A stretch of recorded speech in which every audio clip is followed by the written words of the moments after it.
Welcome back to Real Rock Nights. We're always giving you new rock first. Now, these guys have a song impacting right now.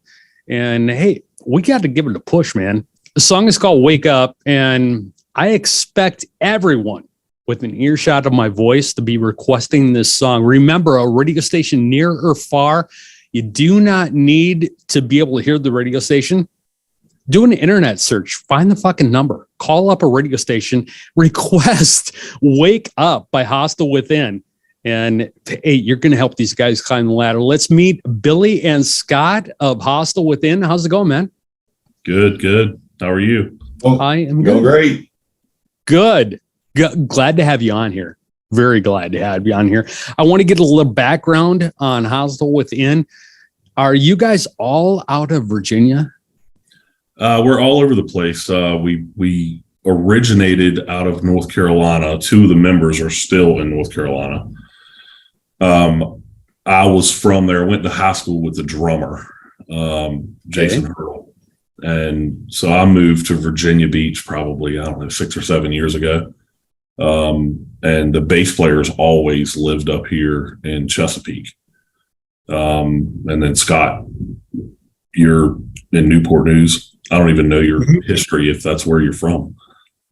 No, I actually got stationed up here when I was in the Navy and stayed. Loved it. Loved Virginia. Stayed here. Got married. Have 3 kids now, and cool. Just really loved it.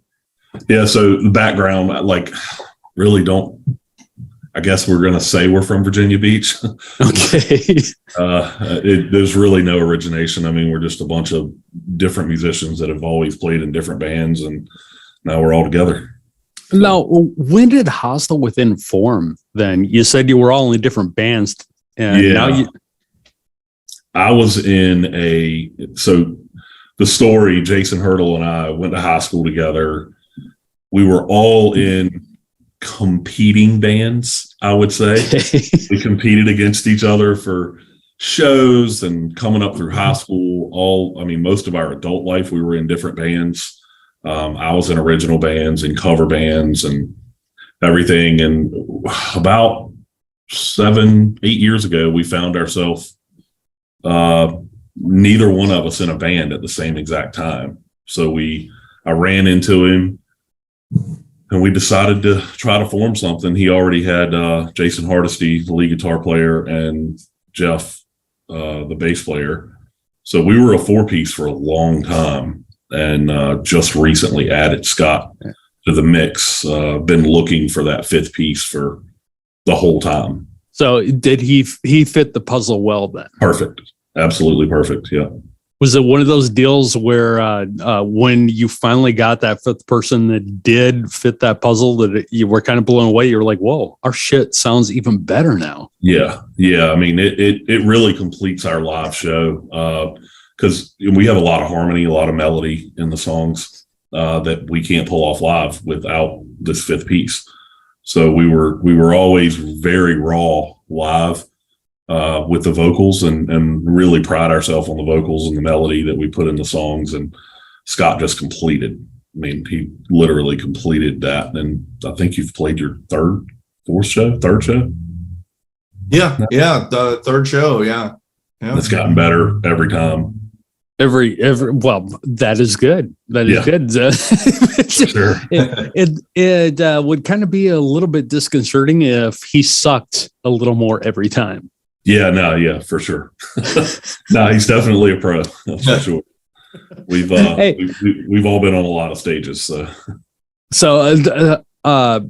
with all the time playing, you mentioned cover bands and original bands. What do you think is harder? Well, the cover band is very taxing because, me as a vocalist, I was singing 65, 70 songs a night.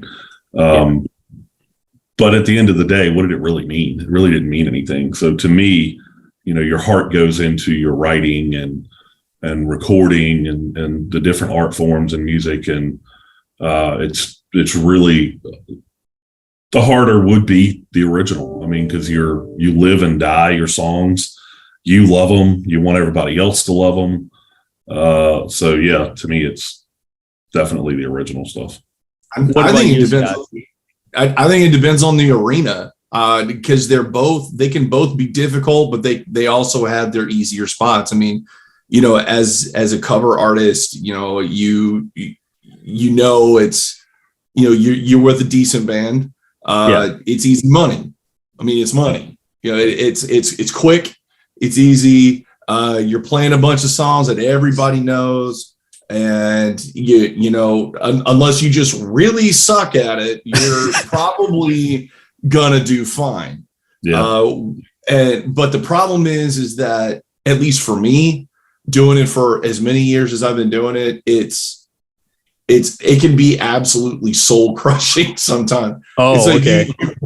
You want so badly to add something to the zeitgeist of music. You want to contribute more than anything in the world. Your heart is, dude, okay, I can play this song, but hey, I've got a song too. But then, and some people want to hear it, some people don't.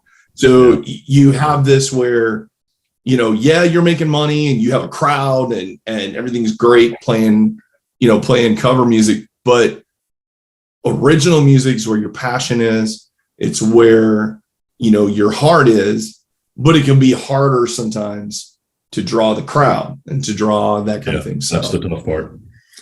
It's very tough to draw crowds. So even in that scenario, when you're doing your original stuff and you don't have a good crowd in front of you, how does that compare as far as, like, say you're playing these cover tunes and the bar is hopping, and you're like, okay, I'm feeling. Does it feel better to do your own shit in front of a smaller crowd or somebody else's stuff in front of a large crowd? So for me, energy is everything. So even if you only have 10 people at a show, which I've played many times, if you're putting off the energy, those 10 people are going to give you the energy right back. And, it's great to go out and play a cover bar and it's packed and everybody knows the songs and they're singing them along with you.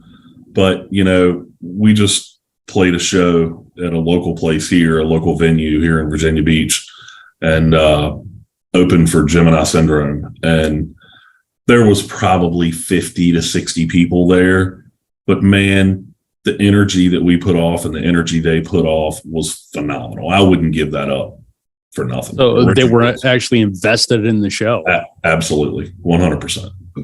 And there's nothing like when you're playing original music too. And you put the work in, like Hostel has done. And I mean, I've loved these guys since before I joined the band, and being able to be on stage with them and seeing the fans singing the songs back to you.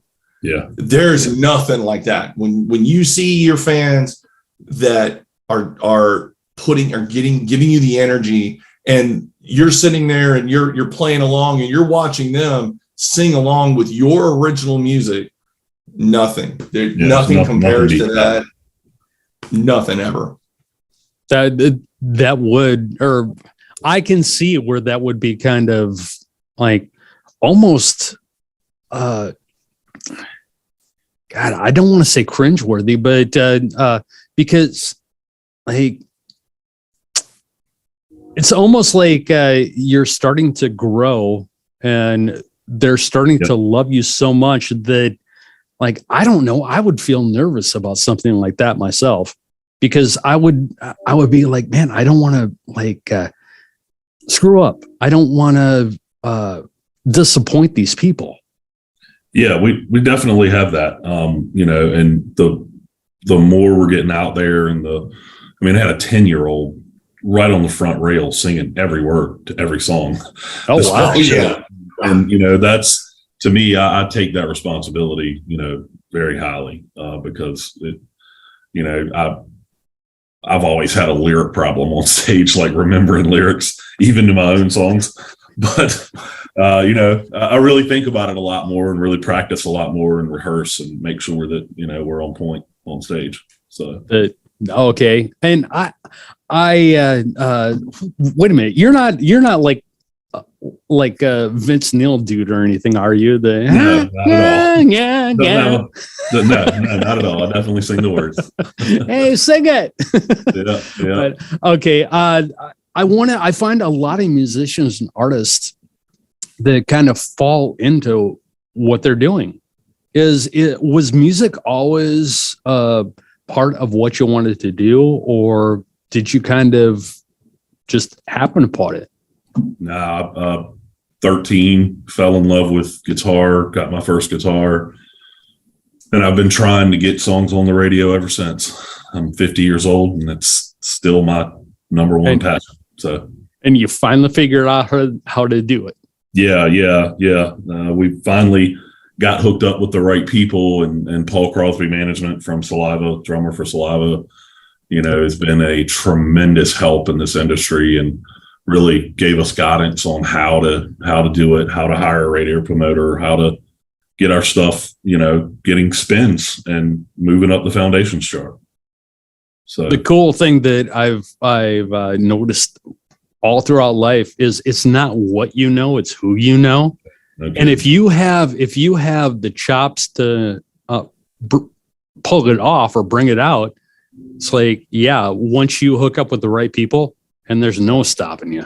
Yeah, that's what we're seeing right now. I mean, it's pretty phenomenal what the song's done so far. And, every Tuesday we get that update from Eric and Concrete Productions on where the song is now and how many ads it got on FM stations and, getting requests like this for interviews and everything. It's pretty surreal to me. I was like, yeah, I wanted to get you guys on before. We only have time. It's only a 3-hour show, so we only have time to do the top 20 because we're trying to give people all these new releases that are coming out every week. Yep. And I wanted to get you guys on before you hit the top 20 because Wake Up is doing so well. Yeah, we're shocked. I mean, he's the radio promoter pretty much told me, this just doesn't happen to a brand new band with their first song very often. He said we've gotten added to radio stations that he's had trouble getting major artists added to. So we're pretty proud of it, and are getting ready to start working on our next single to release in about 11 weeks. So, that's kind of a feather in your cap, being able to get you on stations they can't get major artists on. Yeah. That's awesome, man. Now, you're talking about your next song. Are we looking at an EP or an album? We're hoping for an album. We're not there yet, but that's what. What'd you say, Scott? I'm so. See, for me, I'm sorry, Billy. I apologize. No, you're good. I love writing. I love it. I never stop. In fact, I was actually up until like 2:00 last night, just recording and just laying tracks down and stuff. I never stop, whether it be for, this project or any just anything, whatever it is. I love doing it. And so for me, I have been so psyched about being part of Hostile and being part of what they're doing. And wanting to put an album out, especially after the success, putting out a full record. Yeah. And not everything's going to be single worthy, but just putting out a record and doing new music. That is the goal. Oh, love it. It's so much fun. I always love doing something new. Well, you say not everything is going to be single worthy and that stuff. Well, I don't know about you, but as a fan, I don't want everything to be single worthy. I don't want every song in an album to be like a radio style hit. Right. I want to actually hear what the band can do too. I want to hear the talent that these guys have. So, thank you. What kind of, okay. Here, get in your soapbox. Here is your, time to plug your talent. What would you say, the best thing about your playing? You go first, Billy. I am I knew from the very beginning when I first got my first guitar that I was not going to be a shredder. That's not my style. I don't play lead guitar. Really, I mean, yeah, everybody wants to be that guy that can get up there and shred with the spotlight on. But my talent's my voice. But as far as rhythm guitar, I would pride myself on being a very, very solid player, rhythm player, and my sound is pretty much the sound of the band, my guitar tone. So when you hear us recorded, it's my guitar that you're hearing, my tone, my rhythm playing. So it's that's what I pride myself on. What about you, Scott? Well, for me, I started at the, kind of at the same age as Billy, although I was a musician beforehand. I started off as a violinist. So wow. I had been studying violin since I was about 4 or 5 years old. Went through school, went through college as a violinist. But I picked up the guitar when I was 13. My parents gave me my first one. It was a Yamaha FG 331 acoustic. That was my very first one. After that, it's been a succession of guitar after guitar after guitar after guitar. And for me, my hero has always been Eddie Van Halen. I am for me, yeah, I'm a very riff-based player. Okay. I enjoy, I enjoy two-handed technique. I really like to explore, explore the fretboard. Always tweaking my sound, taking suggestions and how can I make this better and what can I do to really be better for who I'm playing for as far as the band that I'm in. But for me, I am a riff-based player. When I do leads, I learned a long time ago that in lead playing, it's not always just shredding. I can shred, but it's one of those things where is it always necessary? You're talking about those taking it to that line and then backing off a little bit. Yeah, it's a matter of, yes, you can shred, but is it necessary? Yeah, do I need to play a melodic line? Yeah. Give me a melody, give me a hook. I love hook. I love finding a hook in a guitar line. And while I love shredding guitar players, there's just something about finding the melody. And you hear, Eddie Van Halen used to do that all the time. He could tap and he can shred, but there were times when his guitar lines were very melodic. He gave you a hook.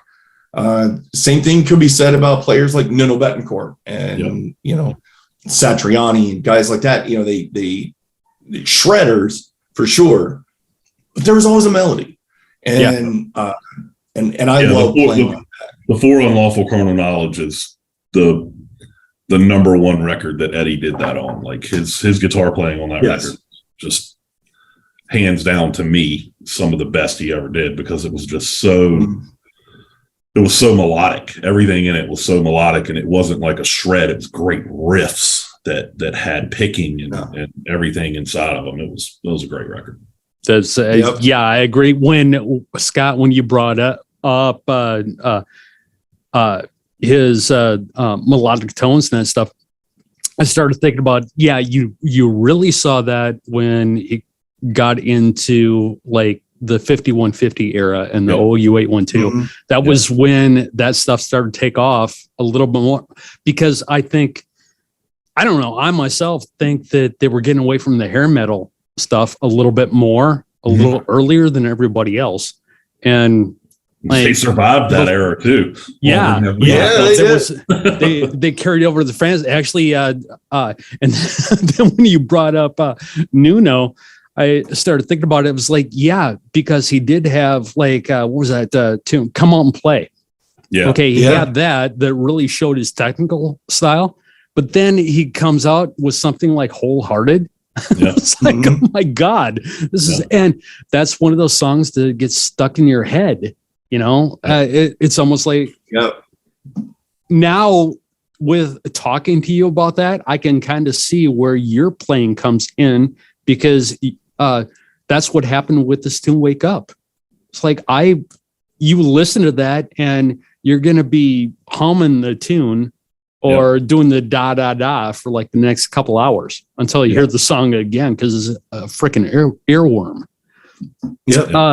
Now, is this, you already said that this is the first of many to come for us. Are we looking at talking about melodic stuff?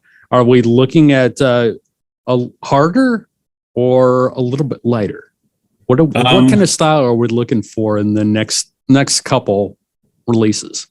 So we have a bunch of parts. We have a couple, multiple songs, but we may move some parts around in these songs because we really want to put out another song as good, if not better, than Wake Up for our second. You can't come out, with your second song not being as good as the first. Yeah. So I've told everybody in the band, it really doesn't matter what comes out. It can be heavier, it can be softer, lighter. I don't really care. It just has to be really good. So, if we write 3 Days Grace Lifetime, okay, I'm fine with that. They're number one on Billboard right now. But if we write a heavy, because we do have a few really heavy songs that we had been working on, but to me, it doesn't really matter what direction we go in. Scott has added a tremendous amount to the band on the screaming side, because I'm not very good with that.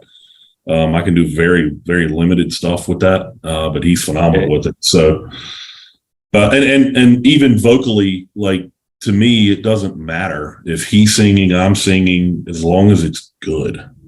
That's all that matters to me. So that's a big thing too. No egos. That's what I'm seeing here. That's throughout the years, I think that's one of the biggest downfalls of a lot of bands, because I've seen a lot of bands that were really good, but as soon as one person started upstaging another person, bang, they were out of the band. Yeah. It's like you go one time and you see like the 5 original members. You go back the next time and you see like one. Yeah. It's like, hey, wait a minute, what's going on? No, we don't have that problem. It doesn't matter to me if what we put out, as long as people like it and we feel good about it, as long as it's something that we like, and we just want it to be good. So absolutely agree. The whole thing, Scott, I want to get back to the violin thing. What's the chances of us hearing a little violin? Yeah, no kidding. One Hostile song's coming up. I mean, you never know. I really I enjoy playing. I enjoy playing the violin. In my life I played violin, viola, cello, bass, keyboard, percussion, drums. Most of the time when I record, I track everything on my own. But what's really awesome about playing with these guys is that there's so much talent that's wrapped up in this band. And for me, it's I'm coming in and I've come in to help give a little bit extra depth, and just to kind of bring another bit of whatever I can bring. I would love to put some violin in a song. I think it would be probably very little and far between. Yeah. It would all just see. Yeah, we talked about it. How it fits. It would have to fit the song. Yeah, Start Set does quite a bit of violin. Yeah. In their songs. And I saw them live here recently. And I mean, if it fits, we could play a tambourine. I don't care as long as it fits. No difference to me. What we need Here a song cowbell. Here, Yeah. Cowbell. more We cowbell. gotta have it. It'll be there. Hear one of your songs with a theremin in it. Yeah. Whatever it is. It'll be on the new Star radio. Trek. I don't care. I was gonna say, get a hold. Oh, he's not around anymore. I was gonna say, get a hold of Roddenberry. Maybe you can do something. That's right. No, Yeah, they're Disney now, aren't they? Disney or Paramount? that's Star Wars. Star Trek is with Paramount now. They're Paramount? Okay, Yeah. all right. It was one of the two. I'm a dork. I'm sorry. I just know this stuff. Hey, it takes all kinds to make the world go around. So I'm just weird as fuck. So, weird people get the job done. Hey, what are we looking at as far as tours, live shows in that area coming up? So we have a show opening for Puddle of Mud in September here at Elevation 27. And right now we're looking into touring and possibly trying to do some East Coast spurts here. We're trying to not headline a tour right now. We really would like to jump on with somebody. So you kind of want to build your catalog before you try something like headlining. Yeah, I think we do well. It's just, we want to play for some people, so it'd be great to have, a small group of bands that, the headliner's already got a good following, and we can play some 100 and 200 room shows and stuff like that and really build a fan base that way. And that's a great way to do it. That's one of the coolest things I thought about. If there was something cool about this whole COVID thing in 2021, what I thought was kind of positive about it was all the crossover stuff, all the new fans that people were gaining. There were all these people doing features on all these albums, and a lot of it was cross genre. Yeah. And I'm like, man, when I see like, who in the hell was it? I think it was Rihanna did a tune with Ali Sykes. Mm-hmm. And I'm like, hey, both of those people are like probably like gained like at least 300,000 new fans. Yeah. By that one tune. Yeah. Well, I mean, right now, talking to Eric from Concrete Productions, it's like the amount of music and new rock music that's coming out right now is insane. Like all the drops that he has, it's just insane. Radio stations are getting inundated with songs right now. It's crazy. Like we were talking about before, like the show's only 3 hours. I have trouble getting stuff in. Actually, I'm trying to work out the logistics of putting up some of these new releases on the website, like just so people can hear them, because I can't get all of them in on the show. My affiliates are bitching at me because I'm not giving enough ad time. Wow. I'm sure. Yeah, all the stuff that is coming out is crazy. And when I see like 12 new releases a week or something stupid like that, and like big releases, and then there's also the second tier releases that are coming out too. Socials, people want to know where they can get a hold of you. I know you guys have a Facebook. Yeah, we have Facebook, Twitter, Instagram. We have our website back up and running now. That was down for a little while, but it's back up and running. Have all new merch and everything in the merch store. You can go check out. Cool. What's your favorite thing in the merch store? You got something cool? No. Well, actually, we do. It was actually don't say manager. No, we don't. I thought it was just t-shirts, but then I thought about this. So our first EP, Ashes Fall, was the title track on that EP, and the background of the album cover was an idea I had and worked on with an artist. The background is like a scene in the movie Bradley Cooper military movie. He was a marksman, a shooter. Oh, of the movie was. I know the movie. I can't remember.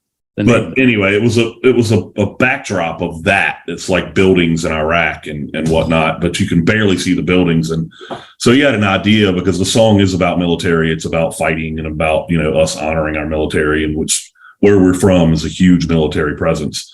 So you had an idea of clearing the background and just having the background on one side of the picture and the lyrics on the other.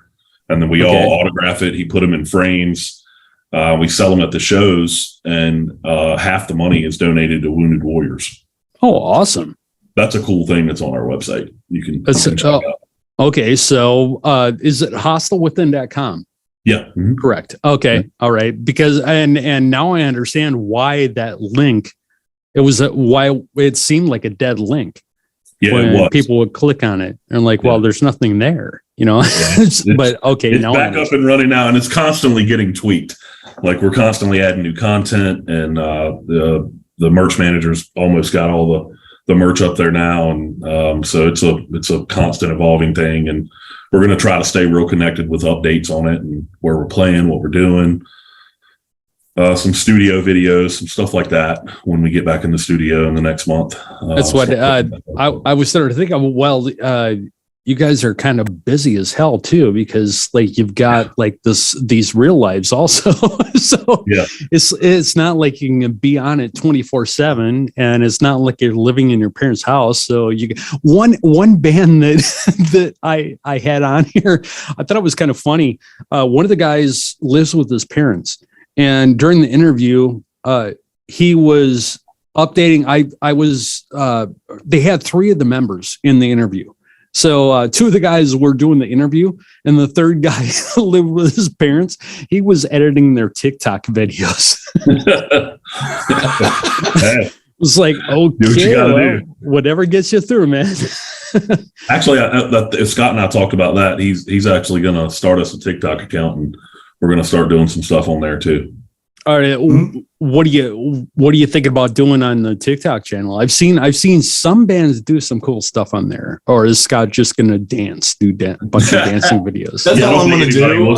I'm going to be in various colors of thong, and that's how it's going to go down. Start calling you Mr. Banana Hammock. Yeah, that's exactly what's. Probably a lot of different. I mean, from what I've noticed from a lot of bands, it's like a lot of backstage stuff, interactions with the band members, and then especially things like clips of the music videos that we put out, just kind of getting a feel of who we are and how we are with each other, brotherhood that we have, and the music, kind of maybe even giving some sneak peeks here and there. What are we going to be putting out soon?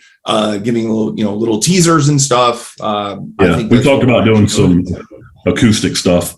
Maybe 15 seconds of acoustic of one of the songs that are actually really heavy, or something like that. Doing some stuff like that. So, and kind of give people a different taste of what you can do. That's a really good idea.